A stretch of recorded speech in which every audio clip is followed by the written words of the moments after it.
ওকে, এখন হচ্ছে রিয়ারেন্স নিয়ে কথা বলবো। তো এটা জাহিনের ভিডিও হবে।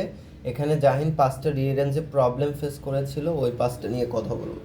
প্রথমটাতে হচ্ছে আমি বলেছিলাম যে রিয়ারেঞ্জের ক্ষেত্রে আমাদের সাবজেক্ট এবং ভার্বটাকে বুঝতে হবে। তো সাবজেক্ট মানে এটা না যে সবসময় একটা ওয়ার্ড দিয়েই সাবজেক্ট হবে।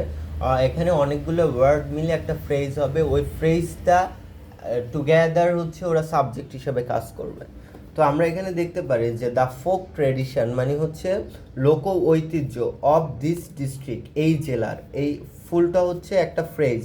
The folk tradition of this district মানে হচ্ছে এই জেলার যেই ফোকের যেই ট্রেডিশনটা বা লোকর যেই ঐতিহ্যটা, এটা হচ্ছে সাবজেক্ট। ওকে, এরপরে হচ্ছে হ্যাজ এনরিচড, এটা হচ্ছে প্রেজেন্ট পারফেক্ট টেন্স, এর জন্য হ্যাজ অক্সিলিয়ারি, আর এনরিচড মানে হচ্ছে সমৃদ্ধ করেছে। কাকে সমৃদ্ধ করেছে? বাংলা লিটারেচার বা বাংলা সাহিত্যকে। তো এখানে এনরিচটা হচ্ছে মেইন ভার্ব আর হ্যাজটা হচ্ছে অক্সিলিয়ারি।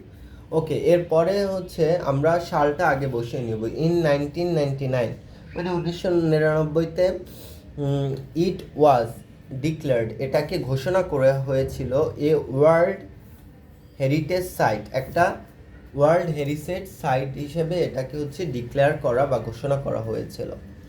এরপর হচ্ছে গ্লোবাল ওয়ার্মিং মানে হচ্ছে গ্লোবাল ওয়ার্মিং মানে হচ্ছে ওকে বিশ্বের যে তাপমাত্রাটা যে বেড়ে যাচ্ছে সেটাকে বোঝাচ্ছে। লিডস, লিডস মানে হচ্ছে পরিবাহিত করে বা করে। তো এখানে মেইন ভার্ব হচ্ছে লিডস আর সাবজেক্ট হচ্ছে গ্লোবাল ওয়ার্মিং। তো এটা নিয়ে যায় কোন দিকে? নিয়ে যায় এয়ার পলিউশন বা বায়ু দূষণের দিকে। ওকে, এরপরে হচ্ছে a gust of the cold wind blew, এখানে মেইন ভার্ব হচ্ছে ব্লু আর a gust of the cold wind, এইটা একসাথে হচ্ছে সাবজেক্ট ফ্রেজ এবং এটা সাবজেক্ট হিসেবে কাজ করে। তো a gust of the cold wind মানে হচ্ছে একটা ঠান্ডা বাতাসের যে ঝাপটা আবহ সেটাকে বুঝিয়েছে। ওকে, এ গাস্ট মানে হচ্ছে একটা দমকা বা হচ্ছে একটা ঝাপটা, সেটাকে বুঝিয়েছে। অফ দ্য কোল্ড উইন্ড মানে হচ্ছে ঠান্ডা বাতাসের। ব্লু, ব্লু এটা হচ্ছে পাস্ট ইনডিফিনিট টেন্স, এটার প্রেজেন্ট হচ্ছে ব্লো, BLOW, ব্লো মানে প্রবাহিত হওয়া, আর এখানে হচ্ছে ব্লু মানে প্রবাহিত হয়েছিল। ওকে, তারপরের সেন্টেন্সটা হচ্ছে যেহেতু কোশ্চেন মার্ক দেওয়া আছে তাহলে হবে how does the speaker feel, এটার মানে হচ্ছে আমাদের সেন্টেন্সটা হবে কোশ্চেনে, এবং যেহেতু একটা WH ওয়ার্ড আছে হাউ, এটাকে আমরা শুরুতে বসাবো, তারপরে আমরা অক্সিলিয়ারি ভার্ব বসাবো, তারপরে সাবজেক্ট বসাবো দ্য স্পিকার, যেটা আমরা WH ওয়ার্ডে পড়েছি।